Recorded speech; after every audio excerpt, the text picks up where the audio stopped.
He's Here, talked now to you live. about a number of things. He's going to be able to approach. Okay. It's like, dang, that's pretty long. If it came out that refrigerator, it's brand new.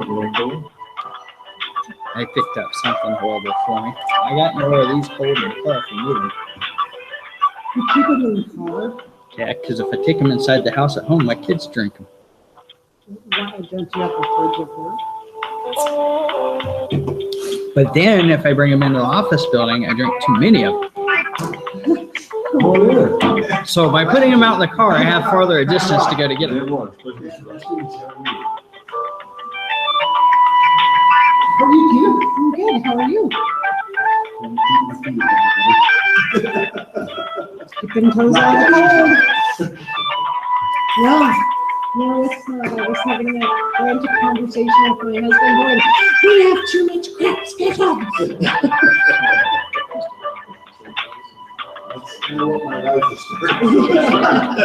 Yeah. Real quickly.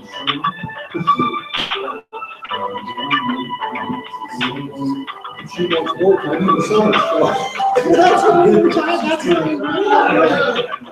Sunday, we realized that my son's birthday is Friday.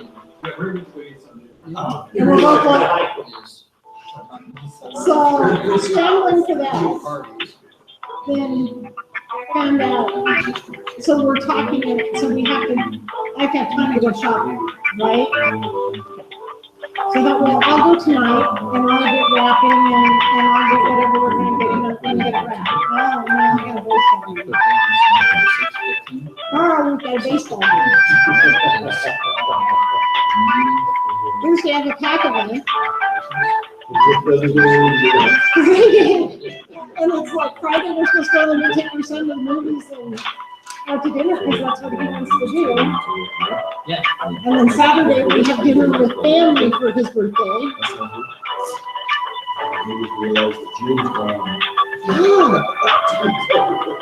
Oh, I'm done through the middle, the first week of August. I'm done through the first week of August. I do not have one open weekend except for the 4th of July.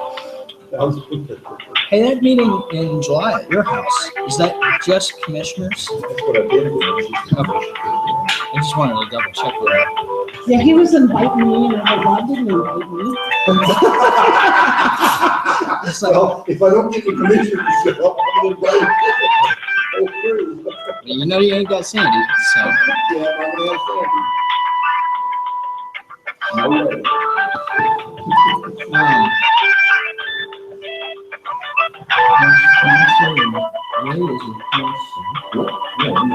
So Robert's with Sierra, right? The district chair from Sierra couldn't be last night because the state can't be for field legal people. Tina is of course with Sierra also. Michael's got somebody calling from Jackson for the first time I think. All right. So. Let's wait until next year. Don't jinx him. From Elko, we're supposed to have Troy.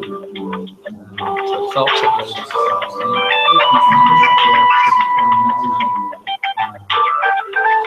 should be coming.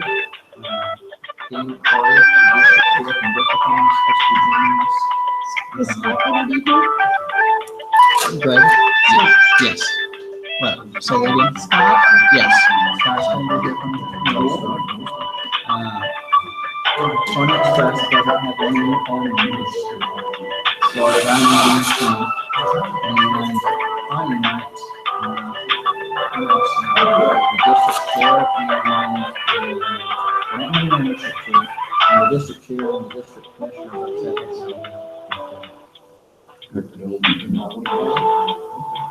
So it's kind of nice. I haven't heard that before. So another lady down there named Michelle Miller is calling me. Good lady, great type. She's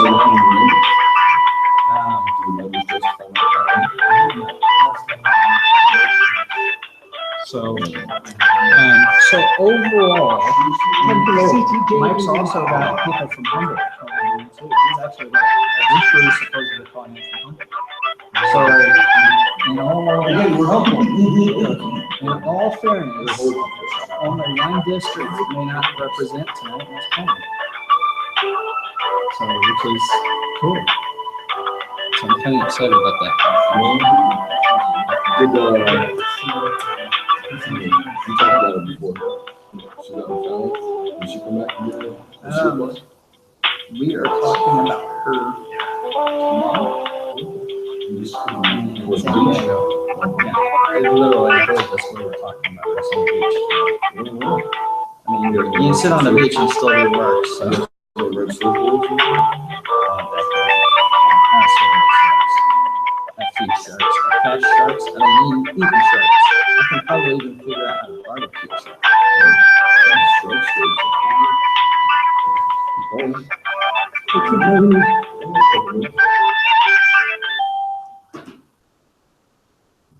That was. Hi, it's Troy from Elko. Hey Troy, it's Pat and a whole team of people here in the conference center at the Scout office. Hey, how are you guys tonight? We are doing fantastic, just waiting to get started for tonight.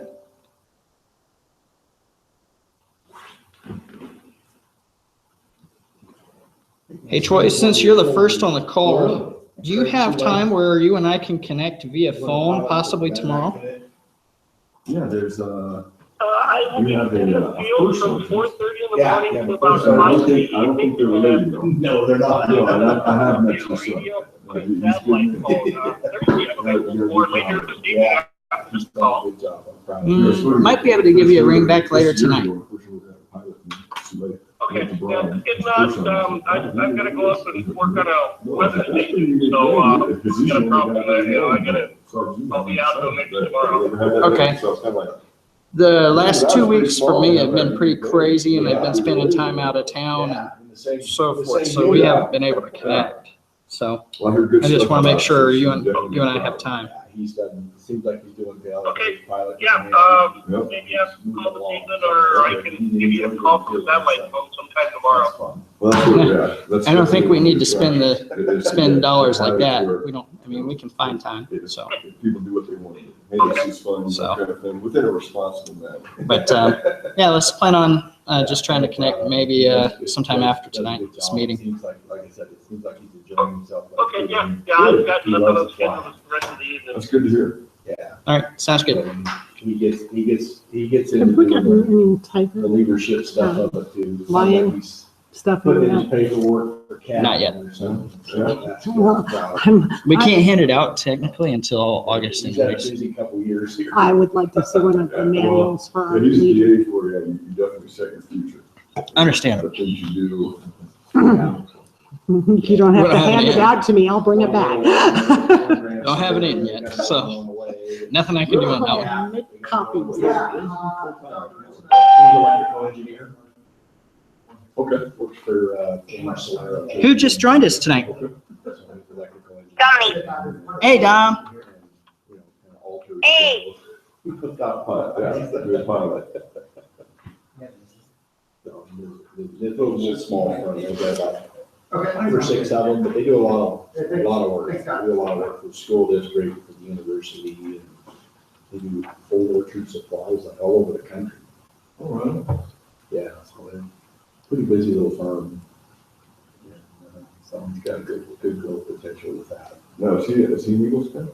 Yeah. I didn't know that. I've always been surprised, or I continue to be amazed how many Eagle Scouts there are out there. And then I continue to find out more and more. So now, there's a significant population of Eagle Scouts out there. Yeah, sure.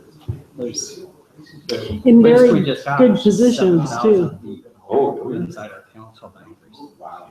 And I know it's not complete, so, but 7,000 inside the council members. Ray just was telling me he could not join NISA. NISA would not accept my application because our council does not have records going back that far. You know, I'm going to say that Baden Powell did, of course, founded that area council back then, and you were one of his first Eagle Scouts, if I remember correctly. Dan Beard was my hero. He was my patrol leader. Yeah, NISA will not let you join unless your council keeps records that far back. Oh, we ought to get somebody to vouch for you. Hi, who just joined with us? Hi, Ron Thornton. Hey, Ron. Yay, I'm glad Ron made it. Hi, Matt.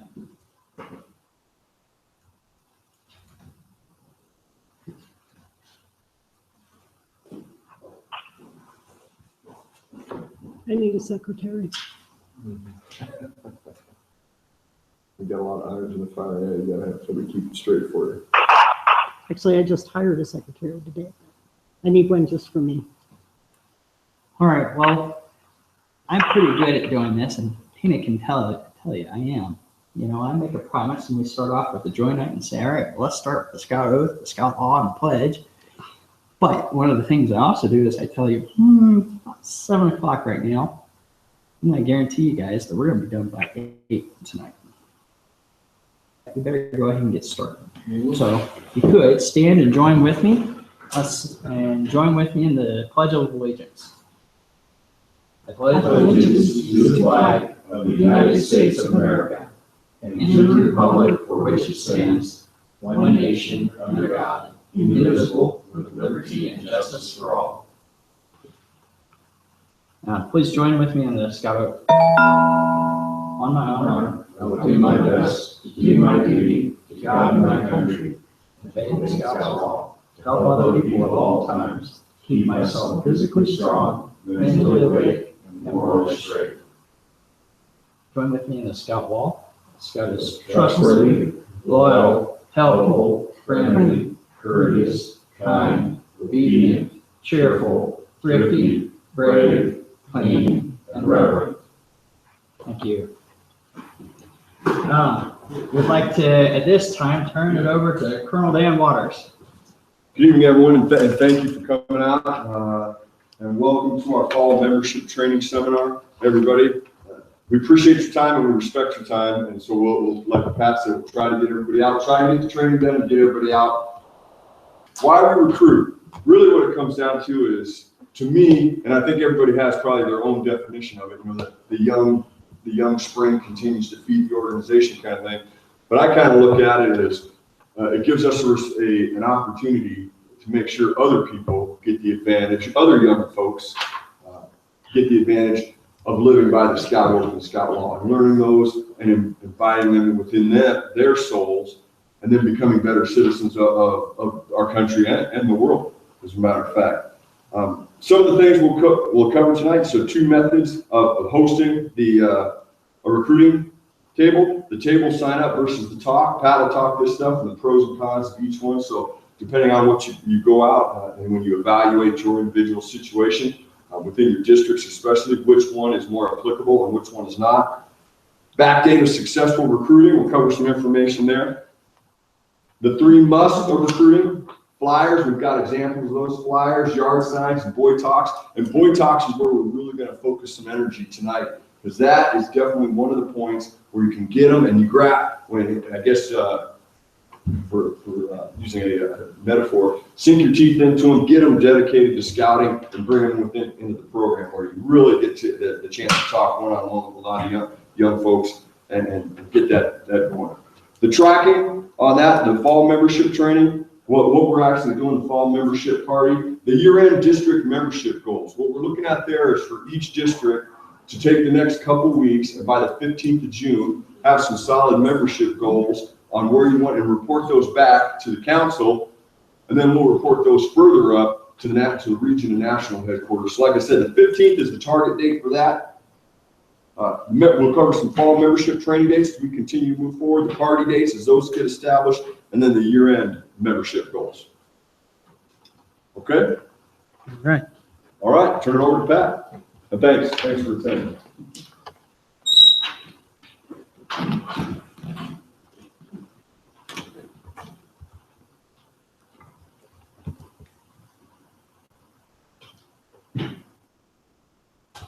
All right.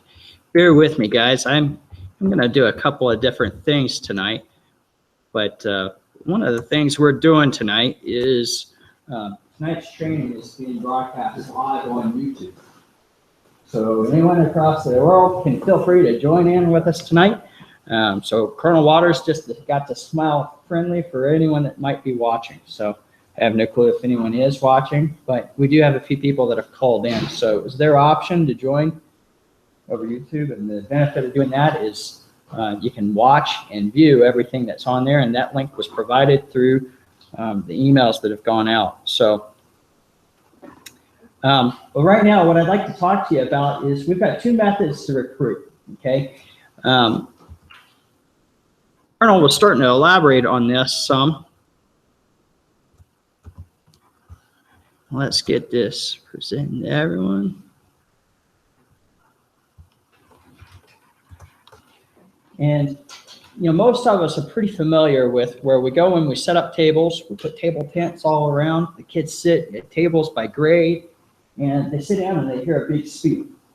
We're used to that. That's how most of us have joined scouting or heard about it and got in. But then there's the table method, and this is something we want to introduce to you tonight. In our recruitments, we want the ability to come in and have speed for parents to join.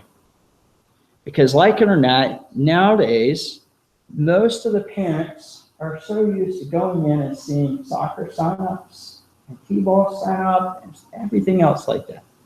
You just walk in, there's maybe one table, and you sign up right there, you're done. You fill out a little health form, you prove where you live, you prove how old your kid is, you're done. You give them some money, you're done. But what we need to consider inside scouting is to do something similar. And we need to be simpler in how our kids can join. And this table method setup is something similar like that. Now, imagine you're set up on a sidewalk outside of school, or you're set up inside the cafeteria or the multi-purpose room, wherever. But you have an entrance area. You kind of define it. You put two tables there. One table is table number 1. The other one is the last table. Now, in defining this, you have people that are stationed at a whole bunch of tables going all around. They're all volunteers. And what you have to consider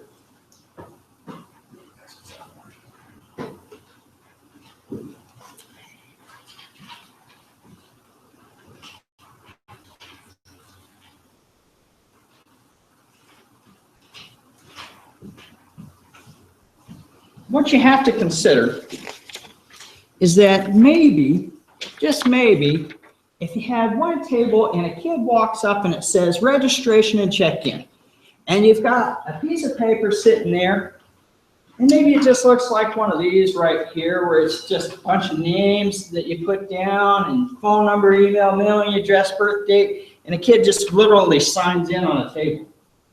But as he comes in and signs in at that table, he gets a passport. And right off the bat, mom, dad finishes signing the kid in, bam, stamp. Or he's given a color pencil and he colors in a paw print like you see on the inside cover. But when you start looking at a passport like this, what you get to consider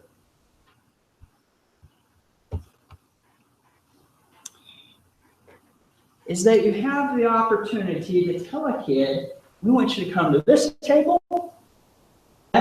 We want you to go to a Bobcat table. And at that Bobcat table, we're going to turn to you and say, hey, we're going to go through all the different things to get your very first badge. I can get my first badge tonight? Well, no, not quite, but almost. But you can go through the Scout sign, the Scout salute, the handshake, what do your best is. You can do what we blows means. You can try to do the Scout Oath of Law with these kids. So you can go through almost all of the requirements except for that youth protection requirement that the parent has to do. And that's important because that's one table. And then you consider, let's go to another table. That's where all the den leaders and all the other pack leaders are staying. You invite them all out that night.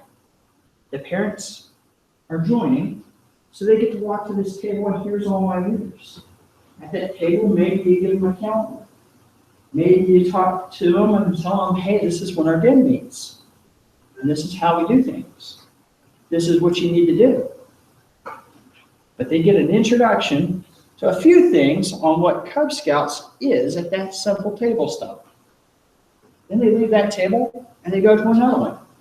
And they do an activity or a craft or some sort of game and have fun. An introduction to something that's simple that Cub Scouting represents. Okay?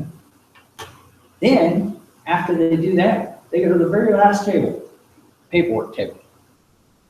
They turn in their application, they turn in their money, and they get registered. Now, in all plausible theory, it's very feasible that it's looking towards that when you have a kid and you do this table method next fall, that kid, if he turns in his application and he turns in his money that night, we're going to have a free gift for that kid. And it'll be associated towards a theme of build an adventure, which is what our marketing theme is right now. Okay? But for those on YouTube joining us, this is the flyer we're talking about. And this flyer is also going to be available online so that anyone can download it. And we'll have it both in PDF version, and we'll also have it in a publisher file format so that you can change it and manipulate it and change it to whatever your pack's needs may be.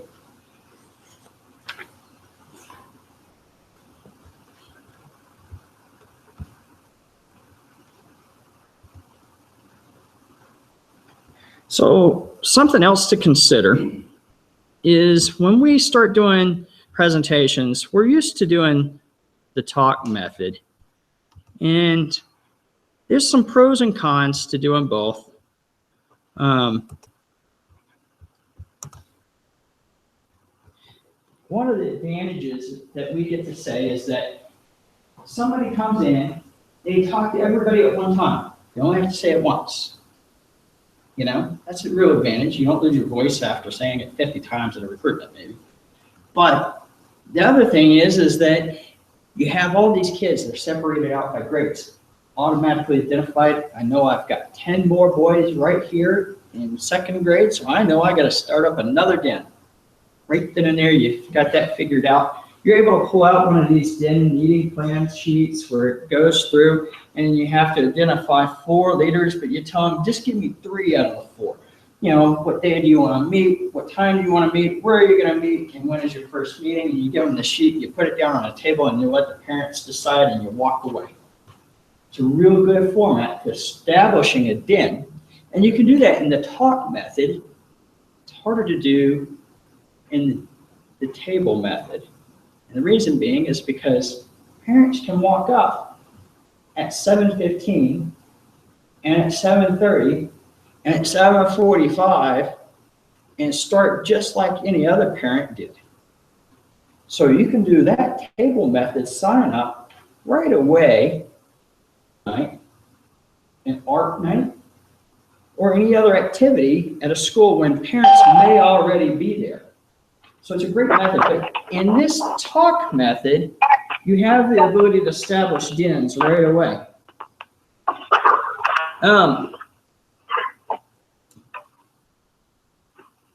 One of the things I like to call the talk method, the big advantage to it is it's under pressure. Both the person doing the presentation and the people in the room. Because where's your first grade? Farthest away from the door, right? The farther away they are from the door, the harder it is for them to get out, right? What's the group you want the most? So everybody's under pressure. They're looking for a Cub Master tonight. All the boys are in the room. All the parents are in the room. I need a co-master. Who would like to be co-master? No hands.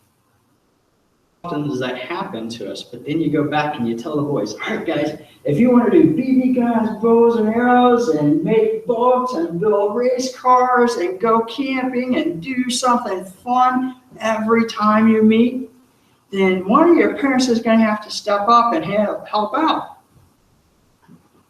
But if you can't have them step up and help out, sorry guys, we can't do this. You really put the pressure on, and the kids hear it, and they get it. And then the parents are starting to get it. And you're able to find leaders. In the table method, you've got people coming through all night. It's much more personal. You're getting to know people a lot better. You're able to ask every individual time, hey, do you mind being a leader? Hey, do you mind being a leader? Hey, do you mind being a leader? Each time you're asking. And as you ask, you have to repeat what you're looking for every single time. Do you mind being a den leader? Well, what's that take? Well, you're going to help run the meetings every week, or you're going to make sure the other parents are helping run the meetings, and you're just going to coordinate it. I mean, we've all been there. We know that's part of it. But the thing is you've got to convince every single conversation somebody to help out versus have everybody in a room in the talk method. There are some packs out there, and they may have 5 or 10 boys. And you're constantly only going to really have the option to do the talk method. And the reason for it is because you're only getting 5 or 10 boys at a recruitment to show up. So you're going to have to put them all together, and you're going to have to do the pressure method to get parents to step up. Because if you do the one-on-one talks individually, those parents can't see that somebody else isn't stepping up. And they have to see and feel the pressure to step up. Because like it or not, nobody's going to be there to actually physically do it for them. We can show them how, and you guys know we can show them how time they want. We can answer questions. We can go help kick them off. We can lead them in the right direction. We can be there for the first couple of meetings. We can help put things in their email box all day long. But when it comes to every meeting throughout the rest of their time in scouting, we're not there every time for them.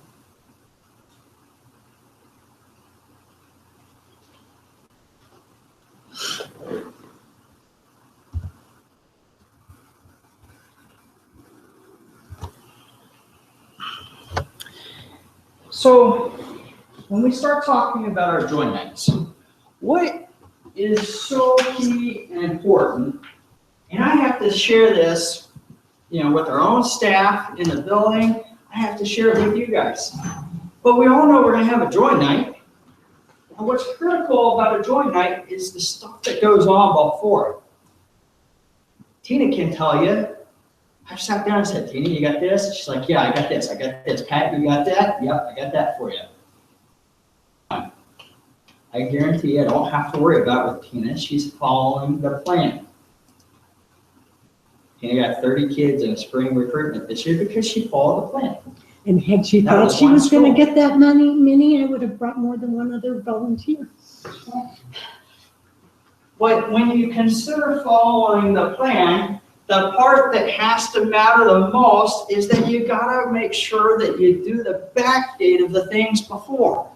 The day of or the day before you're doing boy talks, which means you're going into the school and you're talking to the kids. Before that week starts, you're putting out yard signs. Before the yard signs, you're putting out flyers. Before the flyers, you might be doing yard signs also. But then before the flyers, you're possibly doing a back to school night or an art night or a festival at the school. And before that, you have to pick up the phone and actually talk and confirm with the school, when is your back to school night? Because they're not going to call you up and tell you magically on their own. A table with the back to school night? Well, if you just show up and do it, are they going to let you ever do that again? Maybe, maybe not. But it's that relationship with the school that you get that's tied to that. And in talking about relationships, one of the things I want to do is introduce to you guys Rod Suley. Rod he is the district commissioner for Sierra District. But Rod and Tina and a few other volunteers got together and they kind of came up with something called the Northwest Reno Plan. And I had to write down my questions, but I wanted you guys to kind of hear some of what Rod went through. But Rod, if you could,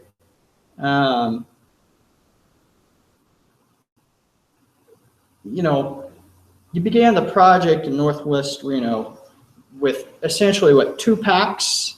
2 packs and 4 troops. And 4 troops. And why did this even come around and come about? Well, we were struggling. To start, we had 8 schools. So we were scattered out we had 2 packs recruiting out of 8 schools. So we had everybody spread out pretty thin. We had some overlap. We had Scout Reach involved in a couple of those schools in there. So we had, at some of the schools, we could have 2, 3, 4 different scouting organizations talking to the schools. So it was frustrating the school coordination, and it was, the packs were spread out real thin across the schools. And then we had 2 large packs, which were doing good programs and doing good recruiting, but then we had 4 Boy Scout troops trying to recruit out of 4 packs. So we were basically competing for all of the boys. And that made it tough for the boys as to where they wanted to go. And we were struggling with, one, we want the boys to go out and interview pack troops as Webelos, but we also wanted the parents to be able to take advantage of neighborhood troop, a feeder type relationship, and develop relationships between the troops and the packs so that the troops could provide den chiefs and work on that relationship. So we didn't have all of that functioning up there in the Northwest. So we needed to come up with some way to make that work for all of the units up there and spread out the recruiting and make it a little more effective. Our numbers were coming down a little bit. The 2 of the troops were on life support as far as membership goes. So the Boy Scout troops were struggling all the way around. So that was a real issue. And how was this affecting the schools? Well, like I said, the schools we were seeing penetration into a couple of the schools was as high as 15% of the boys, available boys, were in scouting, but other schools we were down at 2 and 3%. And we were making penetration into those schools because we were spread out pretty thin. We know there's a lot of growth up there. We know there's a lot of full schools, so we weren't able to recruit. We were struggling to recruit the number of boys that we should be seeing out of those schools. And that was, remember, we had our traditional units up there. We also had LDS units up there, and we had Scout Reach up there. So, but even between all of those, we had some schools that were as low as 2 and 3%. So we were struggling. And the schools were seeing Scout Reach would come in and do a recruitment. 1 pack would come do a recruitment. Another pack would come do a recruitment. Pretty soon the principal's gone, hey, I got too many scouts in here. And they were that was hurting the relationship with the packs. So overall, you had 2 packs.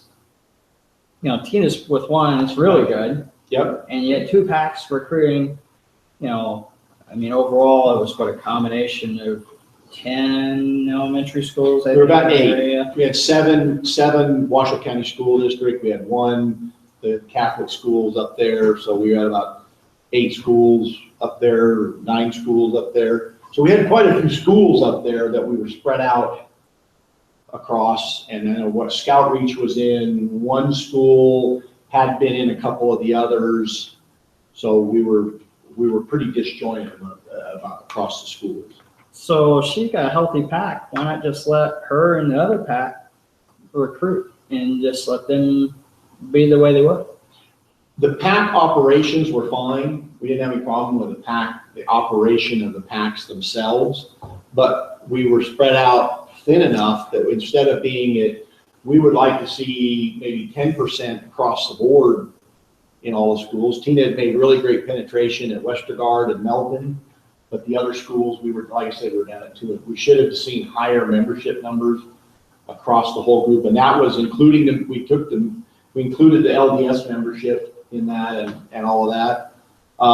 It was creating, the 2-pack setup was creating a problem at the Boy Scout level, because the Boy Scout troops now, instead of having a feeder pack and a troop, we had 4 units that were competing to get the boys. And that was causing some toxic relationships between the troops and making them struggle. And so it wasn't good for their recruiting. Some of the pack troops were doing, they were doing a good job, but then others were struggling. And like I said, we had 2 of them that were down below 10 boys, and their membership was declining. And their main emphasis was they weren't getting any new scouts in. So they had to improve their recruiting with the packs and their relationship with the packs. The troops had to learn how to work with the packs and foster the relationships. The packs were having trouble getting chiefs, which is really the key connector between the packs and the troops. We didn't have chiefs, and we didn't have a troop that could work with a pack to supply a group of den chiefs and support them. Yeah. So end result from this was you still have 2 packs there. Right. They're recruiting from a few less schools. They're still recruiting from several schools. Right. But instead of recruiting from 5 schools or recruiting from 3, we're going to commit to starting 1 more pack in that area. We're going to coordinate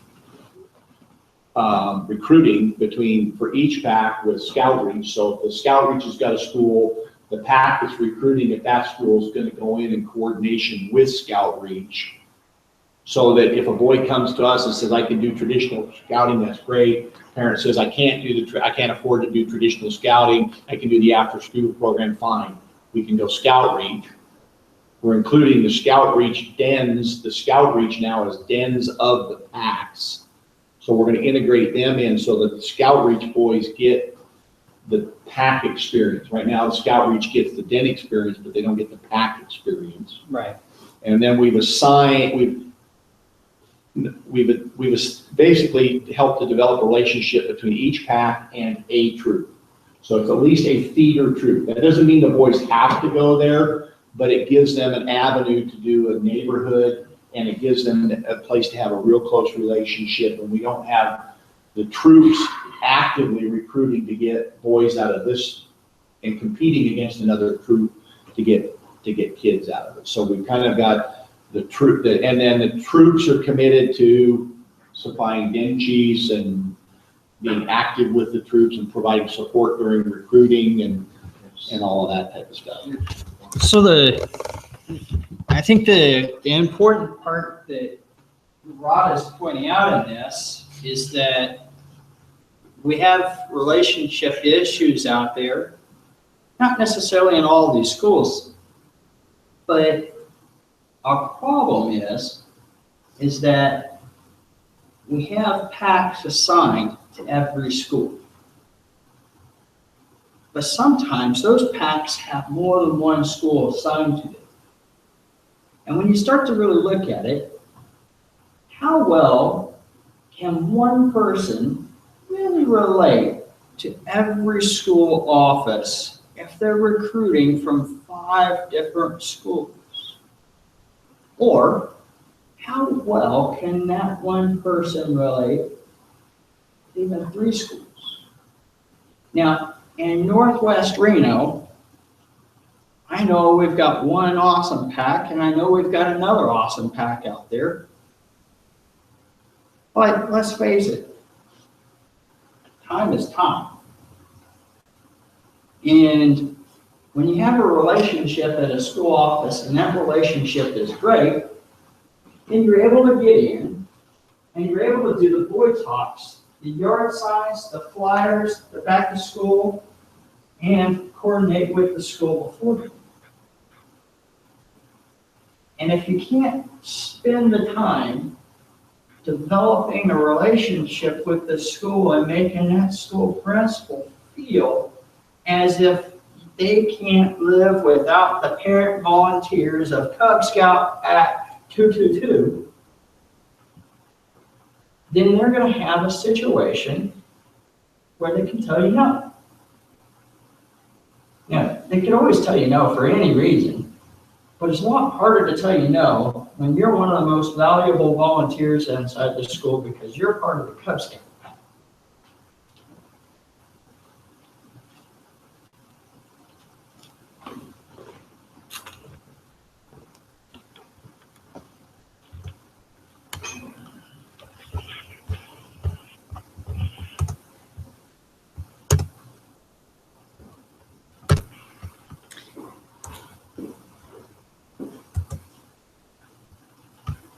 Now, I mentioned quite a few things, some of the different parts and pieces and so forth to recruiting, but we were talking about yard signs. I went upstairs, grabbed this one, Mark Twain, and I think that's you guys, North Star, right? No, sorry, this is Pine. So I grabbed this yard sign from upstairs real quick. It says Mark Twain Elementary, 6 p.m. Tuesday, December 16th. Very simple yard sign, nothing complex to it. But you can see that we printed out from here at the office, the bottom part of the piece of paper, and then it got taped to the yard sign. So critical and key. We need to make sure our other packs and units know to do this too. But the Scout office will print this for them. Because in presenting this, while it's sitting at a stop sign, or sitting on the side of the road, most of you guys have the ability to read this yard sign from right here, right? Think about it. The distance between your eyes right now and this yard sign is probably the distance between you and a stop sign. But if I were to change this, and let's say if I was lucky enough to have it written in permanent marker on the other side, and I don't. But if it was, the odds of you being able to read it from a permanent marker go down. Add to it, maybe it's a stoplight and you drove through. The ability to read it then just went down even more. These yard signs are very valuable to our recruitments. Because when you start to look at the three things that are important, this is one of them. Just be sure where you put it in the item portal, because I don't want to tell them the city of Sparks again. Now, flyers. You guys can see on the flyers, if you don't make a specific request for a specific type of flyer, our office is going to our generic flyer, and it's got this. It's designed in a specific format, in a media format, for a reason. It's got the Pinewood Derby cars really large, but then it's got all the other things in pictures that you would promise a kid right in a boy top. All right here on this flyer. Now, we put all the info on the bottom, and then right there next to it, it says Dacry. Download the Dacry app and hold over the race picture. Well, sure enough, if you download an app on your phone, and it's called Dacry, and then you put it up, you can be able to turn around and you pull up a 4D image of a Pinewood Derby car and change the color and change the wheels and the shape and so forth right there on top of it.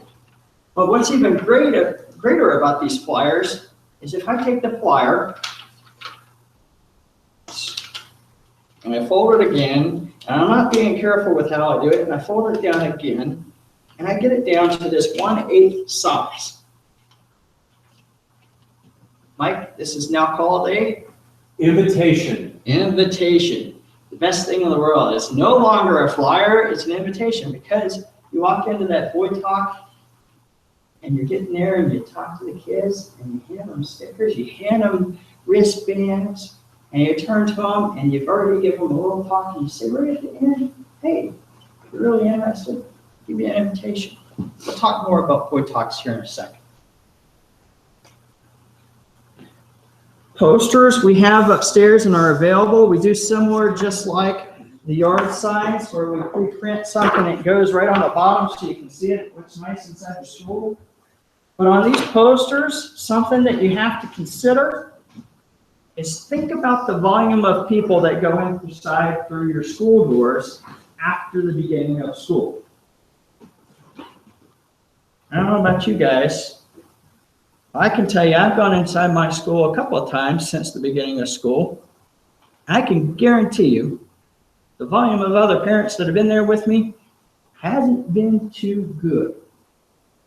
So if you put this up after back to school night, just know on the front end that a poster isn't that effective at getting the word out. Okay? Parent orientation guides.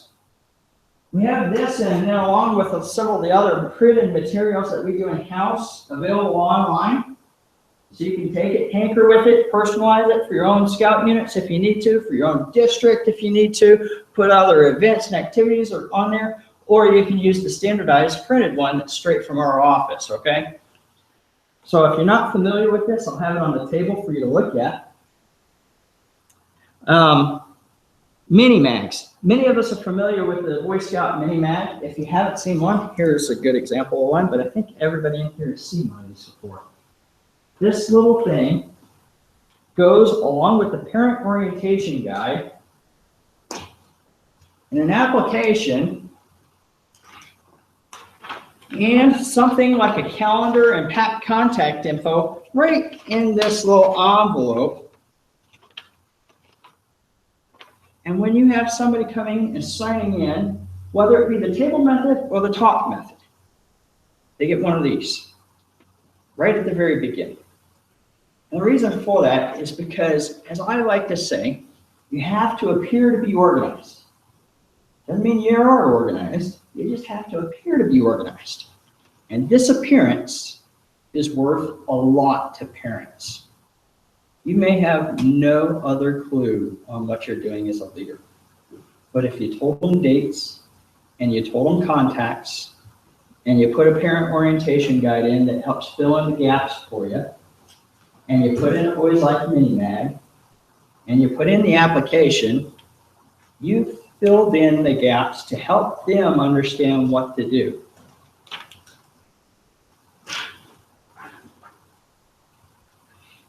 Something that a few of us have been able to experience, so many of us are used to the stickers. And on the stickers, we have, something that is out there that we have is Tyvek wristbands. And with these Tyvek wristbands, we have the ability to print and customize it. You can put the same info that you do on the Tyvek as, say, the bottom of the join night flyer. You can also put the same stuff that you put on the yard sign. I recommend doing the limited amount that you put on the yard sign on this. But it comes in color, it comes in black and white. But there's 10 per sheet, and we can print them like crazy. Now, the great thing about Tyvek wristband is they're not ending up in the urinals inside the school. The bad thing about a Tyvek wristband is that it takes several of us to put them on kids at lunchtime in a decent sized school. So if it's just you going to a school, putting on Tyveks, you better worry about the amount of time you've got. Because I can tell you, I've gone to a school where we had somewhere around 800 kids in that school, and there was 4 of us putting these on, and it was a 20-minute lunch per grade, and we barely got them on. And we were flying. These are great, because a kid can't rip them off. They have to be cut off. There's no choice to it. Something else to consider on the Tyveks is that once you get them, put them through the paper cutter. Don't cut off 4 inches, but cut off 2 or 3. Cut off on those stages, because some kids have bigger wrists than others. But on these, if it's too big for your wrist, it's too big for the kids that you're going to put them on. So you can go ahead and trim them down beforehand, all right? But these Tyveks, I have had great reviews from them, from some of you guys in the room, and then from some others. Now, the most common thing otherwise that we use is stickers. And you guys are really familiar with our stickers. They work great. We can also do customized stickers, okay? Now, I've kind of shown you guys also the passports. You've seen the folders, the information sheets I made reference to earlier in being able to use these sheets.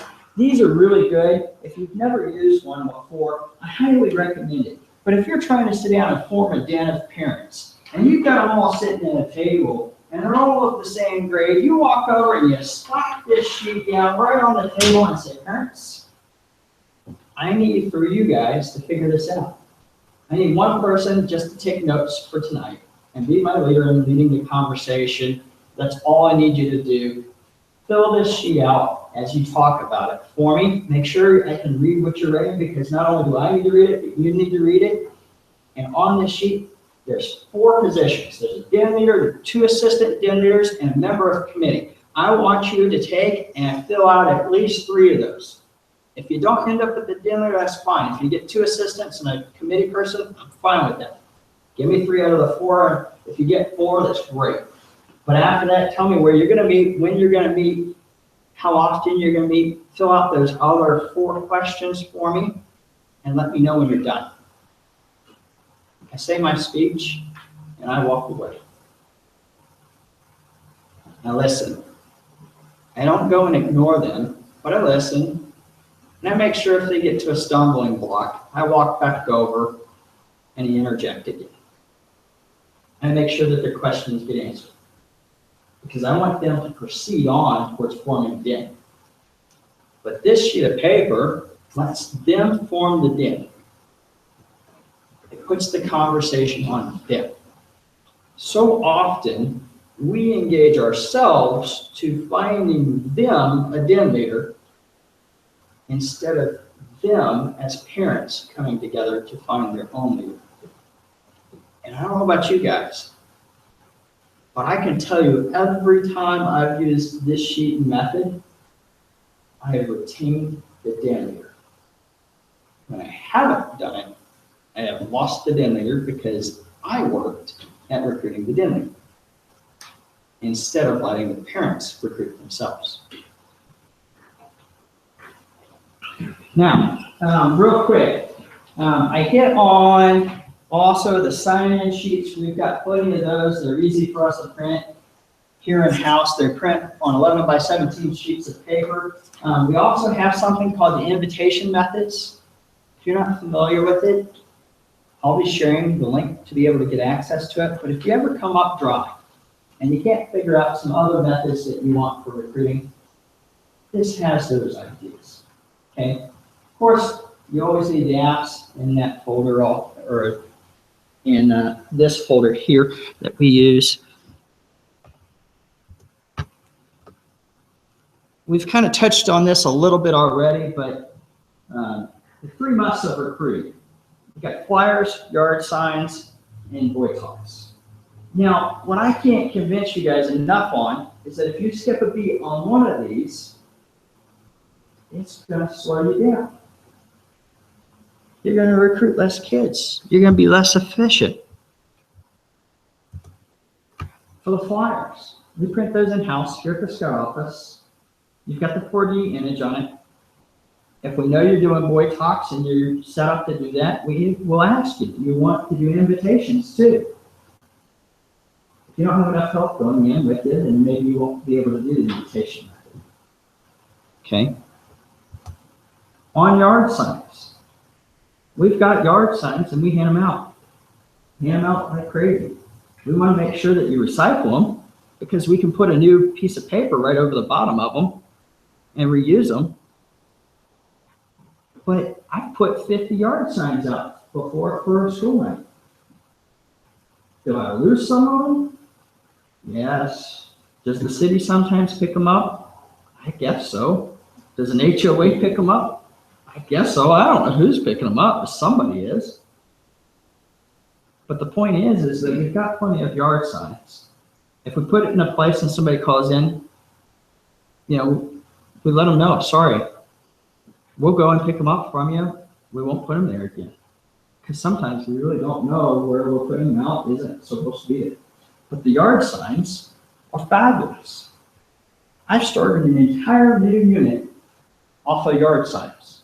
I couldn't go into the school and do boy talks. I couldn't go into the school and do flyers. So I put out more yard signs than anybody could ever want to see. I was worse than the politicians. But we got the new unit. Now, boy talks. There's a serious art to boy talks, all right? And there's a couple different places you can do it. You've got the classroom to classroom method. You've got the school assembly. You've got a lunchroom that you can go to. You've got a playground you can go to, okay? And you have the ability to do it to the whole group. Give me the microphone. Or you can do it personalized. And you can walk over to 5 guys sitting on a bench right inside the cafeteria and say, hey guys, did you hear about Cub Scouts?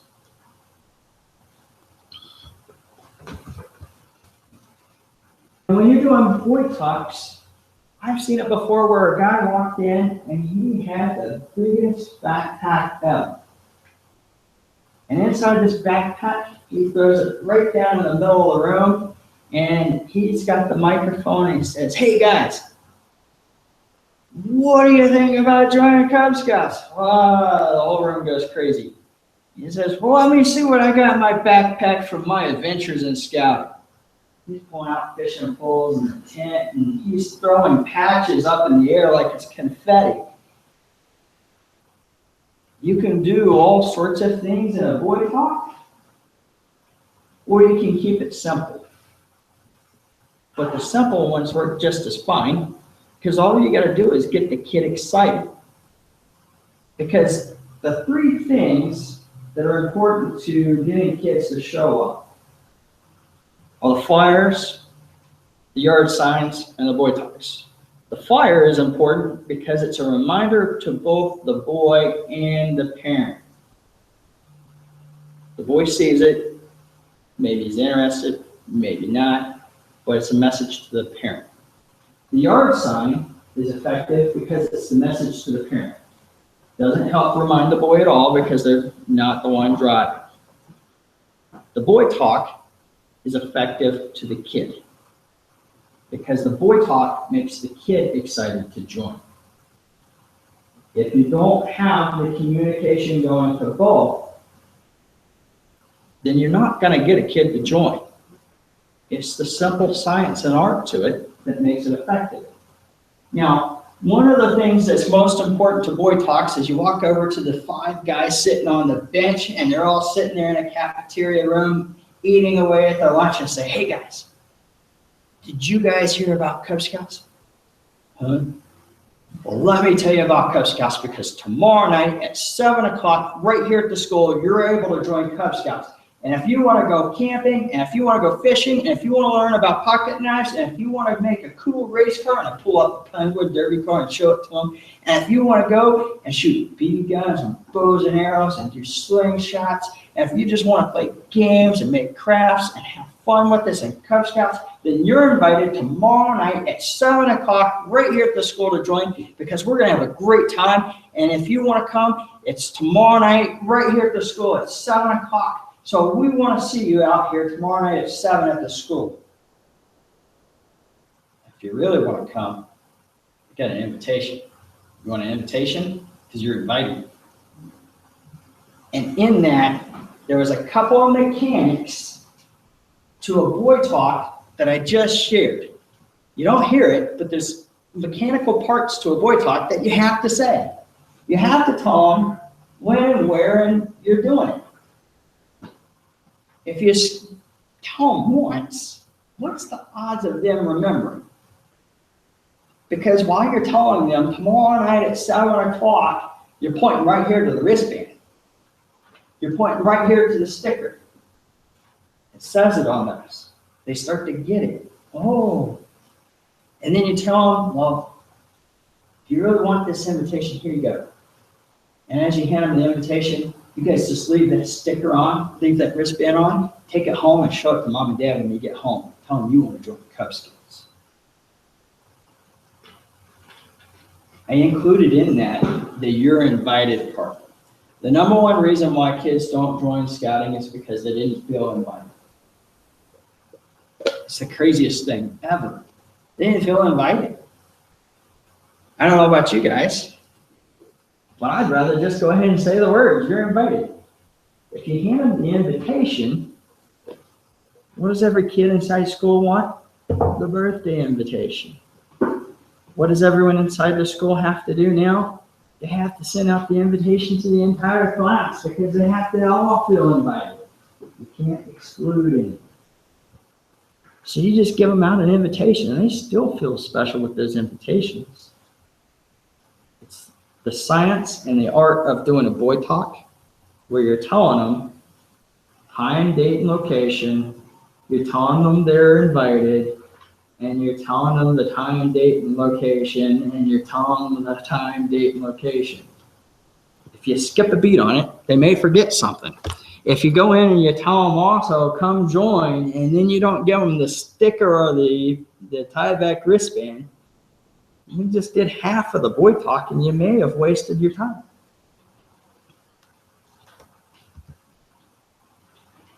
All right. When we do boy talks, it's important that you have it timed the day before or the day of. But let's talk about the timing of a recruitment. It is so critical and key that if you're going to have den meetings, meet on Monday, that you invite kids to join on a Monday. Now follow the logic here. Let's invite the kids to come join Cub Scouts on Thursday. But we meet on Tuesday. If you invite them to join on Thursday, you're going to get the kids that can come on Thursday, right? Maybe they can come on Tuesday, but you know you can make them meet on Thursday. Where's the logic in that? So often do I have parents call up and say, I want to do a joint night. Well, great. When do you want to do it? Oh, great. What do you mean? That's the next phase of the question we should ask. As district leaders and as people that are helping our units recruit, we need to pay attention to not only how they're recruiting, but when they're recruiting. Because that recruitment, the timing of it, when they do it and how they do it is just as important. If they're doing their recruitment on Saturday, and that's the only time they're going to be able to get people to come and join, how effective is that going to be? If you live in Reno, and you only invite them to join on a Saturday, well, I hope you don't conflict with soccer, t-ball, football, and lacrosse. And if you're like most families, and you got more than one kid, they're all sending their kids to different things in that same day. Your timing may be off a little if you try to do it and you compete against something else.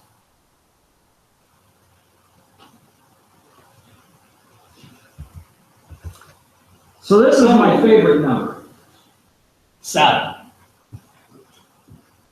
Takes 7 times for a kid and a parent to hear about joining scouting before they actually join.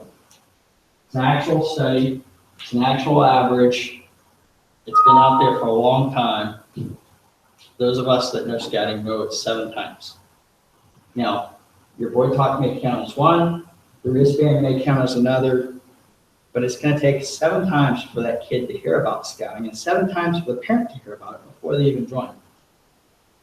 So if you put out yard signs and that parent has to drive by it 7 times, 1 each day before they actually see the recruitment, that's 7.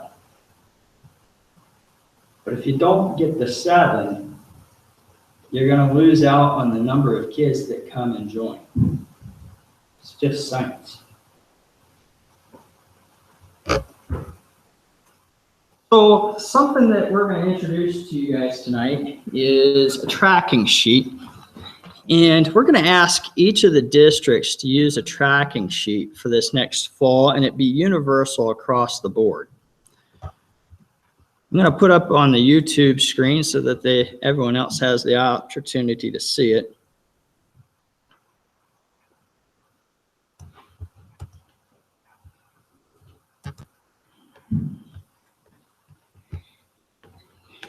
Now you guys can't see it, but on there, it's very simple. It'll go in every district, and each one will have its own sheet, but it needs to go in Google Docs. And I know Scott's familiar with Google Docs, Spencer's using it, Ben's using it, Mike's using it some, Dom and each of the other districts are using it too.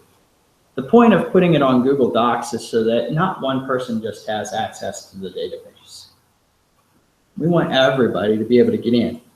Because I know if I put it on Google Docs, I can sit there and pick up the phone and call Tina Prairie with Sierra District and say, hey, Tina, let's talk membership. She pulls it up either on her phone or her computer. She's got the document and database right there in front of her.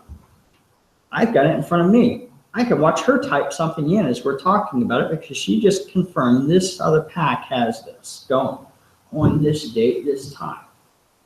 She updates it. I see it go in. The beauty of having it on a spreadsheet online is that I can see it and know how the districts are doing. But then also, Tina and a new guy coming in, Evan Polk, will have the ability to sit down and talk about it together. This in another method and format where somebody would have a spreadsheet on their computer and have to email it over to the other person so that they could put something in, email it back. Well, at what point does somebody have the most current information? And if you save over another, did you delete some other information that you put in? This spreadsheet has everything that you're going to need from back to school night date to join night times to how many flyers you need. All of those materials are in there. It will be shared in an email that's going out tonight. And we ask that each of the membership chairs and district chairs and professionals in the districts go and put that on a Google Doc and be able to share that with everyone so that everyone can see it and use it.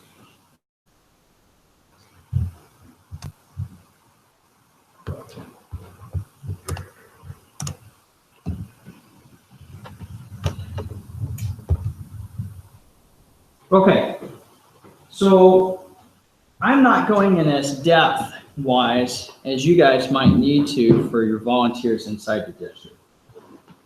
But what we would like to ask you to do is take a similar training like tonight and go to your districts.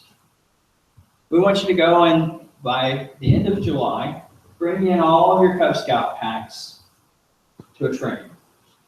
And we want to show you how to do it. We're going to bring the materials. You're going to have the opportunity to hear how to do board talks, when you should be doing things. We want you to train your volunteers on all the components of a joint night. Teach them the materials that we have available. Teach them the mechanics of the joint night. Teach them the mechanics of why you do things.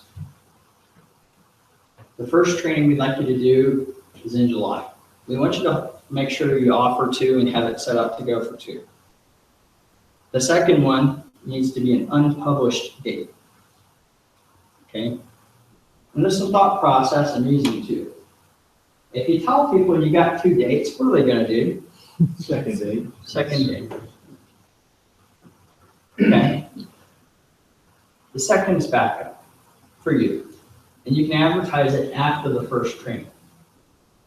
But you do just the first training, and you do it in July. Now, the reason why you do it in July is because if you wait till August to do it, when do our schools get back in? The second and third week of August. Across the entire council, it's that way. Every school district is the second or third week of August. So if you wait to teach somebody that they need to go in and talk to a school about back to school night, and that they need to have a table at back to school night, and be represented there and tell people with flyers and with a recruitment table and all sorts of stuff, come to us on this night for a joint. If you wait to tell that to them in August, it's too late possibly for them to set that up. I know you get it. So the second training is obviously for those that miss it on the first go. What we also would like to ask you to do is have a fall membership turn-in party. Go buy pie, go buy pizza, go buy fried chicken, go get something so that you can have a party and turn in. Ask your units to come on a particular night and turn in all their membership. Now, I don't know about you guys, but we have a common issue across the entire council. Somebody does a recruitment in August or September. When do they turn in the membership? November! It's not Christmas time, too. Our units are taking on a liability that they're unaware of. If we don't register our youth in the first couple of weeks they join, the simple fact of the matter is, across the board, it is easy to assume that we have plenty of adults that are not getting trained and plenty of adults that aren't aware of what's going on. And so thus, the retention goes down the drain, the loss of the kid occurs, and the adults get bitter towards scouting. It occurs all the time. And with membership turn-in parties, making them fun, doing them at Denny's or doing them at some restaurant or doing them at the bowling alley or somewhere fun. Doing them in those occasions, put it into a situation where somebody can actually celebrate their successes. Let the units that have success shine. Let them tell their stories. Put the people together that were having to do things all in a similar basket, all in the same room, and let them share in their experiences and rub off on each other so that they have an experience and say, I could have done that. My pack can do that too. Because in that experience, what we're talking about is letting all the units rub off on each other and make them better. Now, I don't know about you guys, but if you do a turn-in party, you create the opportunity to identify the adults that are brand new to scouting earlier. And if you identify those adults brand new to scouting earlier, you also create the opportunity to make sure they get trained. And you also create the opportunity to know that they're going to be around longer. But if you skip out and you allow a unit to turn in their membership in November, you already know you lost half the group, possibly, and you have to question whether they're still trained. Okay? Because if they weren't organized enough to do it on the front end, when they probably should have been doing it, then you have to question every part of the organization on what they're doing after that. Let us help them by encouraging them to come to a turn-in party. Okay? You can't put enough emphasis on how important this is because it really means a lot to the retention of kids and making our programs in every individual pack better. And you're going to have a great pack. Scott's pack over in North Star is great. They're not going to want to go. Tina's pack, 512, may not want to go. They're great. They're on a roll. They're going to turn their apps in at the right time. We're not going to be worried about those packs. But there's something that those packs can teach the others. And that's what we have to relay to not only our good packs and our bad packs, is that they can share in experiences together. So. All right. Your membership goals. Let's talk about this real quick.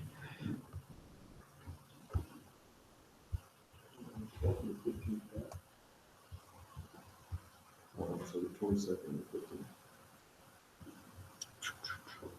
Did not say.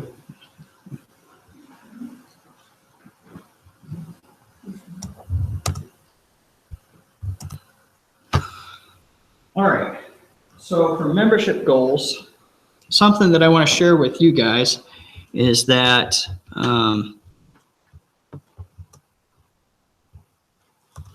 we would like every district to sit down and take this membership goal sheet that's coming to you, and by June 22nd,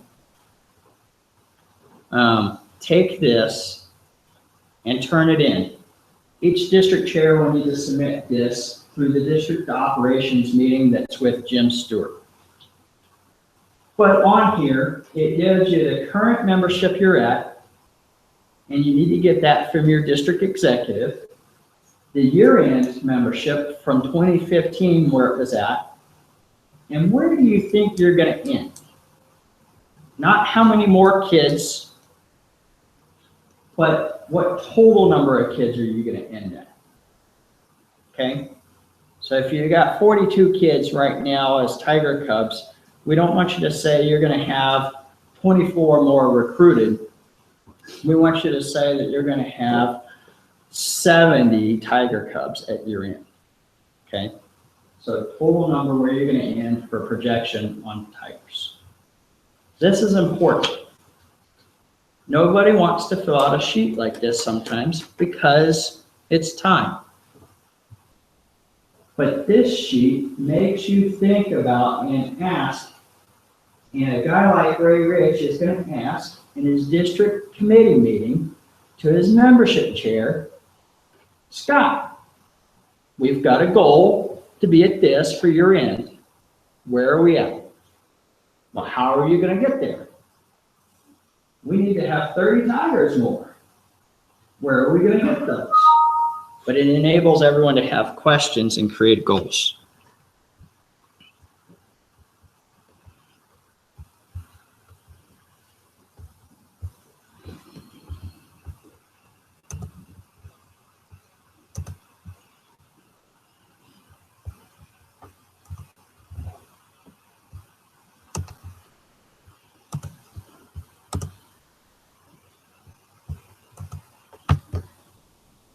I know most of you guys are pretty involved in Sci Scouting.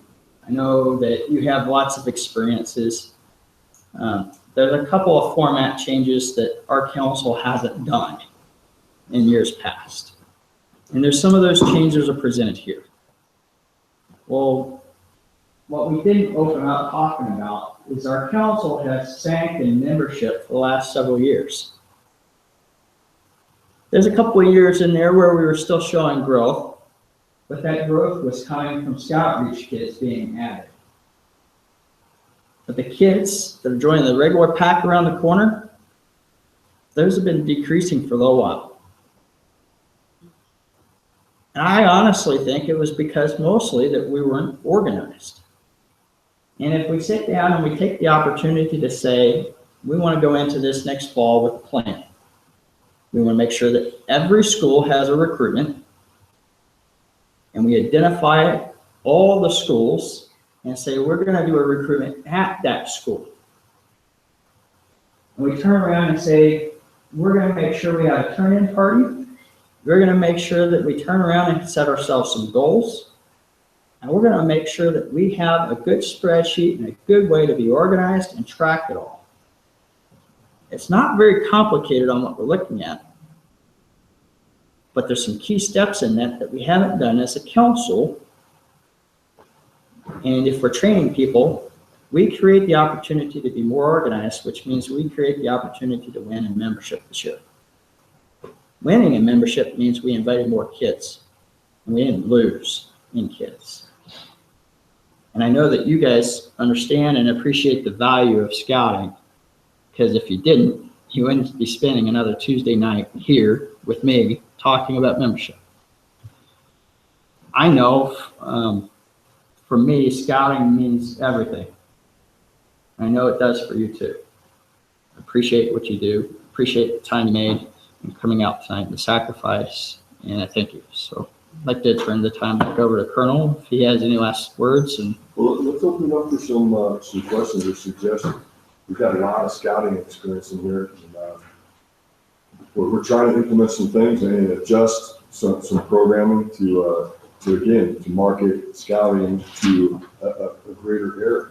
Does anybody have any suggestions or ideas on how we can improve the program? I think the biggest thing that we can do is have a relationship with the schools. Because if you can't get into, if I couldn't get into the schools that I get into, and that I wouldn't have a recruitment. And that is no easy task, and it's not a one-person job. It shouldn't be a committee chair job that changes persons every year or two. I would love to see that on a district level with a committed team that can go in and create these relationships and bring in and introduce the Cub Scout pack that recruits out of there and introduce the leadership so that there's a long-standing relationship between scouting and the school, not necessarily the pack Cub master or committee chair who's going to change every couple of years. But there's actually, they see the same face more than 2 years in a row because they remember.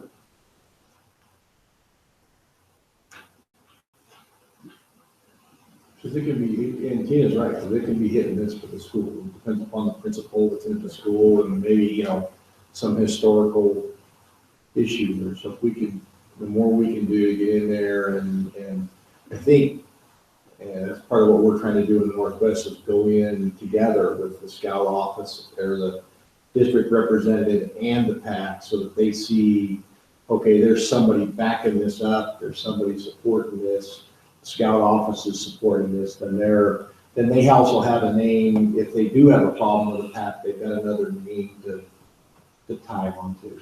So I think that's good. And they've got to be aware that we want to know that. I know coming into some of the schools, we had schools that have had such bad experiences that they didn't want to ever let, and they didn't have anybody to turn to. They didn't know who to call. And I'm sorry, but I work in an office too, and we don't have time to try and find somebody's number, to call somebody to say, hey, what's going on? I don't have time for that. Just go away and don't come back. And that's what's happened.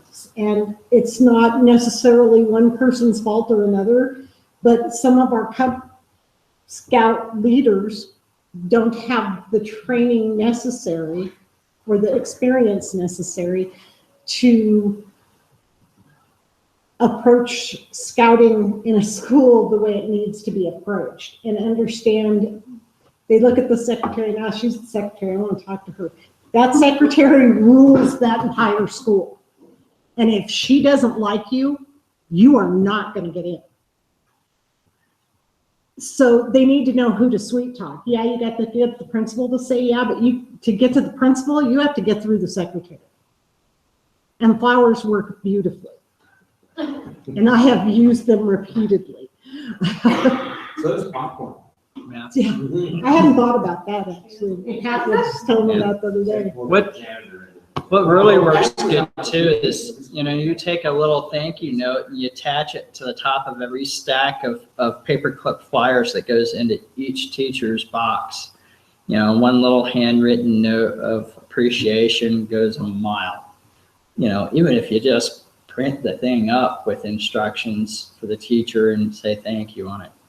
The fact that you put that on there is more than what any other principal or person in the school office did to show appreciation.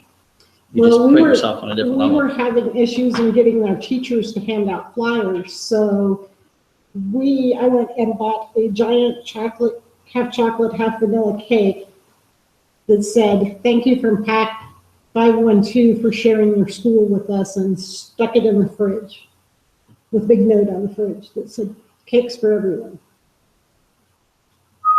I'll tell you what, every single one of my flyers got handed out this year. I have found that two other things work very well for me. One is if we do a project at the school, something like that, is second one is, that's the gentleman, but, it is when you go with a parent from school.